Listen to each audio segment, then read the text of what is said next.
Roseli de Jundiaí está dizendo que existe também o bullying entre os professores em relação aos alunos. Aí, como lidar com isso? É verdade. Onde existe relação de autoridade, se a pessoa não estiver preparada para ser autoridade natural, inerente da função, abusa para benefício próprio. Benefício próprio nem sempre é material, pode ser afetivo, pode ser de complexo. Tem pessoas, olha, já vi uma coisa muito esquisita até falar para vocês, mas vocês têm que saber que está rolando entre vocês. Tem professores que são complexados, que têm que trabalhar em feriados prolongados e enchem seus alunos de lição para que eles não possam usufruir de feriados.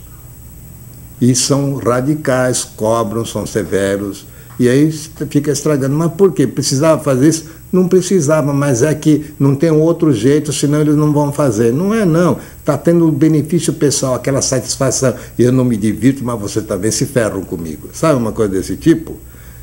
Tem também um outro lado, não é só professor que abusa de aluno, não.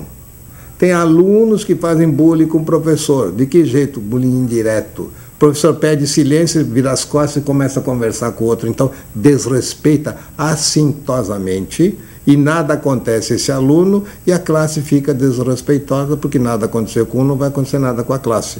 Aí o professor fica amedrontado como uma vítima e aí essa vítima começa a ter seus braços pesados, seus passos, suas pernas duras, que não consegue chegar naquela classe onde ela já sofreu. É isso que sente a aluna que sofre um bullying na escola, que tem dificuldade de voltar para a aula. O professor também sofre de bullying, não é só quem está na autoridade, não.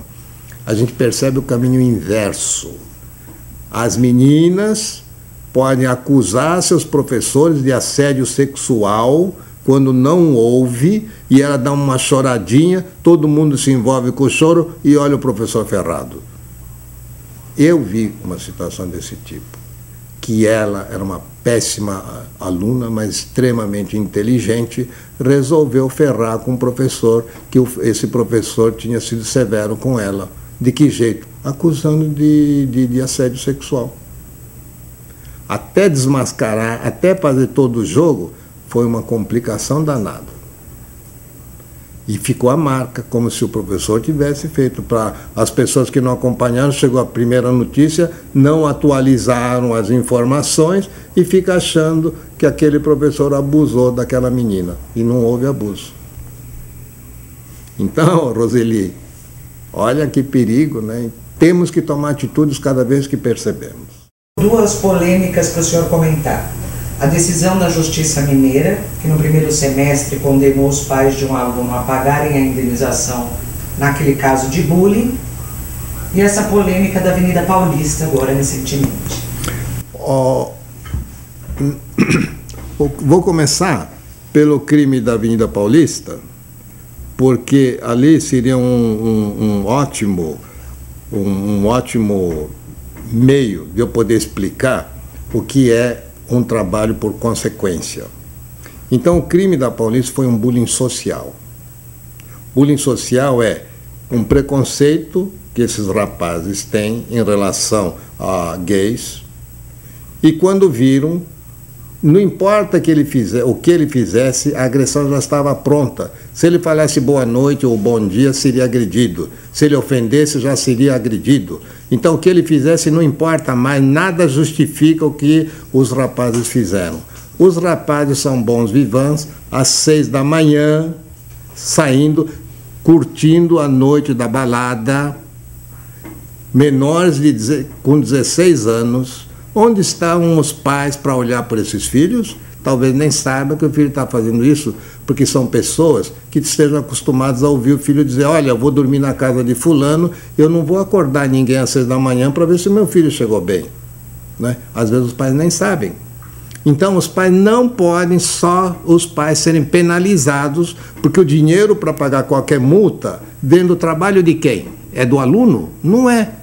De quem é? É de quem trabalha. Então, quem está sendo sacrificado, castigado, não é quem praticou o bullying, e sim os pais dele, os responsáveis. Então, os responsáveis têm que fazer valer a sua responsabilidade e recuperar a autoridade educadora de pais. Então, esses rapazes que assim fizeram, eles já são bulinadores, porque ninguém faz de repente uma atitude como essa, mesmo que tiver embriagado, mesmo na embriaguez, uma pessoa não comete um crime, ele só vai cometer um crime porque ele já tinha o crime pronto na cabeça, mas não tinha dentro de si aquela estrutura que permitisse fazer o crime, que a pessoa, quando bebe ou usa drogas, apaga esse controlador chamado superego e a pessoa faz o que tem vontade. Então eles tinham vontade de agredir lá, vão e agridem. Eu não sei se eles estavam alcoolizados ou não, nem importa. O que importa é que houve agressão, ponto final. E a consequência ali não é prender os pais ou castigar os pais, não. Eu acho que esses rapazes, eles deveriam ir trabalhar em pronto-socorro de atendimento de emergência a politraumatizados, e aí eles iam cuidar dessas pessoas nos cuidados humanos, não são nem cuidados médicos. Quer fazer xixi, está com dor, o que faz, como é que faz, ajuda, providencia, fica intermédio do paciente ao médico. Sabe, uma pessoa cuida do mal que as próprias mãos, os próprios pés, seu corpo fez no outro, esse corpo tem que ajudar o outro. E não é um pai estranho que vai pagar essa conta. Então, eu remeto a essa situação ao que eu sempre falei sobre o índio Pataxó Galdino, que foi queimado em Brasília. Eu sempre fui contra a prisão dos rapazes. Eu sempre achei que os rapazes deveriam ter ido trabalhar em hospital de queimados, devido à gravidade do caso, durante 1 ano, e não ir para a cadeia para continuar com privilégios na cadeia. Porque o que resolveu para eles? Eles melhoraram, perceberam a dor de queimar uma pessoa, numa pessoa queimada, não perceberam, só ficaram mais furiosos. E fizeram valer a regalia dos pais, se mexendo nos palitos lá, para os pauzinhos, para ver como que atenua a pena. Então, de quem foi o esforço? Outra vez dos pais. Se eles tivessem todos os dias que trabalhar e aprender a fazer curativo em queimaduras, vai trabalhar em um hospital, todos eles, durante 1 ano. Quem sabe eles seriam pessoas dedicadas hoje da medicina para ajudar as pessoas.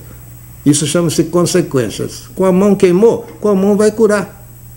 E não com a mão, pichou um orelhão, não adianta o pai pagar o orelhão. É ele que tem que lavar, recuperar o orelhão. Vai fazer com as suas mãos o que com as suas mãos estragou. A questão da Justiça Mineira, que no primeiro semestre condenou os pais a pagarem uma indenização no caso de bullying. Está errado. Do meu ponto de vista, não é o pagamento do pai que vai resolver. É preciso que o próprio agressor cuide da pessoa agredida. Vai ajudá-la a fazer as lições, o que for preciso, sabe? Coisas do tipo material mesmo, que ele tenha que gastar um tempo dele, não dos pais. E os pais têm que vigiar se o filho está cumprindo isso ou não. Porque se os pais pagam, estão sendo, de uma certa maneira, vamos dizer assim, dá para amenizar com o pagamento o que você praticou. Não dá, não. São danos que não têm pagamento. O dinheiro simplesmente ajuda a outras coisas. Mas não é pagando que se resolve. É recuperando o agressor. O agressor, em geral, é muito mais problemático e propenso aos crimes do que a vítima. Então, não adianta pagar cesta básica, pagar multa, essas coisas, porque isso é o dinheiro. Quem traz não é ele. Agora, então, a multa é R$10.000. Muito bem. Agora você vai, além da escola, procurar um trabalho e vai ganhar esses R$10.000 e todo o dinheiro que você ganhar vai computar nessa conta até somar seus R$10.000. Aí você pode descansar porque você pagou o seu problema já, sabe? Uma coisa nessa linha vale. Agora os pais pagarem, não tem lógica isso aí. Não tem, porque muitas vezes os próprios pais não sabem. Quantas vezes os pais já sabendo que o filho é um pichador, já tiraram, já prenderam, fizeram um monte de coisa, mas eles saem escondidos enquanto os pais estão dormindo. Não vai os pais agora ficarem de plantão em casa. Agora, as medidas deveriam ser mais drásticas. O próprio pai, a própria mãe do pichador, você pichou, filho, você vai lá pintar. O dinheiro da tinta nós vamos tirar da sua mesada. Nós vamos vender o seu computador para pagar as despesas. Aí ele aprende. Agora, vem um dinheiro de graça de fora para pagar, isso nunca vai resolver nada. O que fazer quando o pai não reconhece isso? Que às vezes que começa isso no berço, mas se o pai não tem essa educação, como fazer? Uma coisa é a ignorância, a falta de conhecimento. E outra é, mesmo conhecendo, não tomar atitudes. Aí já fica doloso, antes era culposo. Então, hoje os pais são culposos nessa linha por não saberem fazerem mal. Fez sem querer. Pensou que estava ajudando. E hoje a maioria dos pais passou por uma mudança do comportamento de gerações, e o que se dizia na geração X, que era primeiro o dever, depois o prazer, a mudança da geração foi primeiro o prazer, depois o dever. Tanto que eu tive até uma surpresa, escrevi um livro chamado Seja Feliz, Meu Filho. E o uso que ele teve foi muito interessante. Os pais compravam e davam o livro de presente e lendo a capa, Seja Feliz, Meu Filho.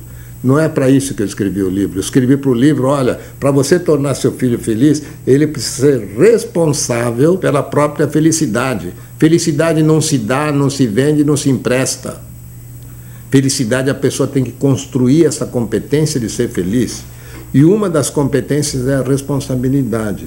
E os filhos que são poupados de fazer o que podem fazer, no sentido de têm competência para fazer e não fazem, então eles têm competência, têm inteligência para tirar nota 10, tira nota 5 e são aceitos, e que ficam orgulhosos porque nunca repetiram, está errado, porque está desperdiçando o potencial que tem. Então, a pessoa responsável tem que fazer o melhor que pode. Se é para fazer o melhor que pode, então, se ele consegue tirar 10, ele tem que tirar 10. Não é tirar 8 e ficar contente. Por quê? Hoje só vai vencer quem passa além da média. Os de dentro da média estão todos se ferrando. Portanto, a pessoa, para se destacar, ele tem que ser responsável por uma série de coisas, série de ações. E as educações hoje, voltadas aos filhos pequenos, se faça o que você tem vontade. Até para adolescente, fala, você tem que fazer o que você gosta. Não é bem assim. Se você faz o que seja preciso para você sobreviver, aí você escolhe o que você gosta. Porque a sobrevivência vem antes do gosto. Se você tem o gosto satisfeito, mas não tem com o que sobreviver, como é que você vai viver? Então é preciso que você primeiro sobreviva, depois escolha como você quer sobreviver. Primeiro sai do sufoco, do afogamento da água, depois se procura ver como é que vai, viver. Agora, está de dentro da água, vai dizer só quero prazer, não existe isso. E os pais estão falsificando a vida quando fazem pelo filho o que o filho deveria fazer. Pais que fazem lição pelo filho estão deturpando a educação, estão mudando o mundo para o filho. Aí o filho vai querer só facilidades, não vai encontrar. Aí o pai vai ter que pagar um salário escondido para a empresa empregar o filho. Que raio de formação é essa? Que eu tenho que mudar o mundo para que o meu filho seja adaptado. Isso vem desde quando? Desde criança. Por quê? Porque a criança bate a cabeça na mesa, aí a mãe pega a criança no colo aos berros, que está chorando, aí chega na mesa e fala, mesa feia, e bate na mesa. A mesa é uma estúpida que atrapalha a vida do meu filho. Não existe isso. Isso é querer mudar o mundo. Depois, a escola que não presta, a nora que não serve, o genro que é um vagabundo, o patrão que é ruim, o país que não sei o quê, o governo que não sei o que lá, e todo mundo está errado, menos o meu filho. O que é isso? Ficou louca e não sabe? Então nós temos que alertar as loucas, que não é assim que se educa. Então, todo o meu trabalho qual é? O meu trabalho é mostrar exatamente aos pais que eles têm muito que mudar, tem que aposentar esse modelo usado, que propicia inclusive o uso de drogas, porque o filho sai cheio de donos de prazeres, vai para a rua, o que ele vai querer na rua? Ter prazer. E o que dá prazer na rua? Transgressão e drogas. Se ele tem direito em casa a escolher pelo prazer e não pelo dever, ele vai transgredir, vai fazer racha, vai fazer o que não deve, que dá mais adrenalina, vai ficar batendo em quem não pode, bullying, e usando drogas. Então, a nova educação é aposentar esse papel de pai, formar-se um educador dentro do contemporâneo, de que a geração mudou, mas nós temos que preservar os valores da cidadania. A pessoa tem que ter civilidade. A civilização se formou graças à força da civilidade. Todas as forças que foram para, fazer o indivíduo mais forte que o país, ferraram com o país. Veja os grandes tiranos da vida.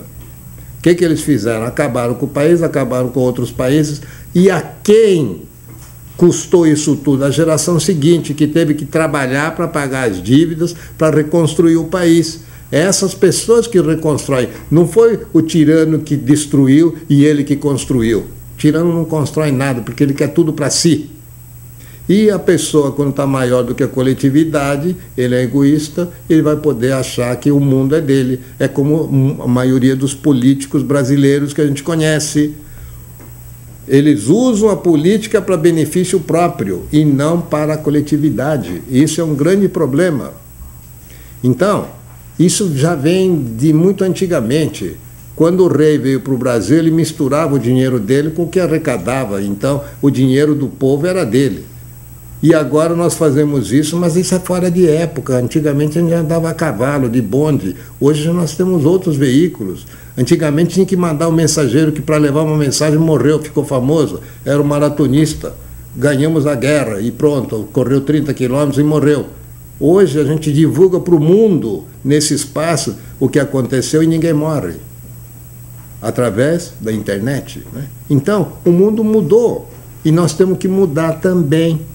Nós temos que mudar a educação. E todos os meus livros, são no todo 28 livros. Graças a Deus eu sou um autor que pode dizer que sou muito bem lido, porque tenho 4 milhões de exemplares vendidos. Então, as ideias estão correndo por aí, uma hora elas vão se formar, e aí tem muitas famílias lá mudando o esquema de educação dos seus filhos. Tem um programa de televisão, já vai completar 6 anos que estou na Rede Vida falando sobre educação. Então, eu estou plantando, estou fazendo o que eu posso. Mas, do que eu posso, ainda tem muito mais a ser feito, porque nós estamos, vamos dizer assim, eu faço um pouquinho, vem uma onda, além de desmanchar, tem que começar mais de trás, sabe? Então, está meio complicado. Mas eu tenho certeza que esse caminho meu é um caminho que eu não vou abandonar e que eu vou continuar lutando, porque eu acredito que os pais melhores preparados, eles vão saber educar melhor os seus próprios filhos. Tá bom? Lilian, olha, a Roseli, a Valcirene, Ana Paula, tem tanta gente que entrou com a gente aqui e eu tenho que agradecer muito, porque foram perguntas que oportunizou eu poder falar um pouquinho mais sobre o bullying. Aliás, fiquem atentos, porque o livro do ano da Barça, do ano que vem, vai ter um artigo meu sobre bullying, o bullying escolar. Saiu de uma forma bastante elucidativa, para que, principalmente, as escolas possam elaborar um documento de acordo com seus pais, com os pais dos seus alunos, todos os seus alunos que forem matricular, vai essa folha junto, para já no assinar os pais ficarem atentos.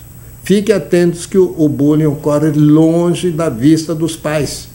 E a escola presta um excelente serviço quando, na presença do bullying, convoca os pais, porque no fundo estamos ajudando na educação familiar, uma tarefa que não é da família. Não é da escola, aliás. Não adianta a família depositar na escola a força da educação. Não adianta, porque a educação real quem dá é a família. Eu nunca vi, por exemplo, o que eu vou falar agora e depois vou dizer o exemplo. Eu nunca vi os pais, um episódio qualquer, uma transgressão, um bullying, um acidente menor, estudante, chamarem a escola. Sempre chamam os pais. Então, se na hora H quem vai ser chamado são os pais, por que os pais vão delegar poder à escola? A escola não vai nem ser chamada, significa que ela não tem nada a ver com o que o filho está fazendo, como se fosse assim, não tendo a ver, a lei já está protegendo, não é da escola essa função. Por lei, a escola é para capacitar seus alunos a serem profissionais. Então, aqui vale a pena dizer o seguinte, exemplo prático. Alguns dos grandes resultados que a gente vê, quem é que foi chamado para arcar com as consequências do que o filho fez? O bullying da multa do semestre passado numa escola, os rapazes da Paulista, recentemente, sempre são os pais. Então, além de ser um ato acomodado, é um ato errado delegar a sua função para motorista, para empregada, para a escola, para seja quem for. Eles não têm essa possibilidade de fazer o que os pais têm o dever de fazer, tá bom? E com essa eu me despeço de vocês e vamos esperar para uma próxima oportunidade mais um papo, tá bom? Muito obrigado, um abraço bem grande para vocês. Tchau aí.